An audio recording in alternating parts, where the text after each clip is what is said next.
నాన్న దండం పెట్టుకో. ఎందుకు మమ్మీ? పెట్టుకో నాన్న, చెప్తాను.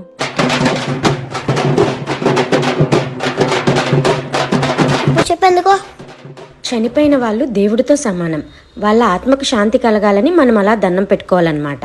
అవునా మమ్మీ, ఈ డబ్బులు ఎందుకు వేస్తున్నారు మరి? మనిషి పుట్టేటప్పుడు ఏమీ తీసుకురారు, అలాగే చనిపోయేటప్పుడు ఏమీ తీసుకువెళ్లరు.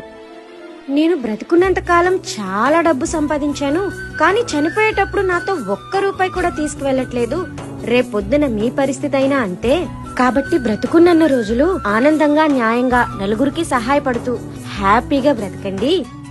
డబ్బు సంపాదన కోసం నలుగురితో గొడవలు అవి పెట్టుకోకుండా జీవితాన్ని ప్రశాంతంగా గడపాలి అని మనకి తెలియచేయడం కోసం ఇలా డబ్బులు వేస్తారు నాన్న. మూటలలోని మూలధనం చేయదు నేడు సహగమనం.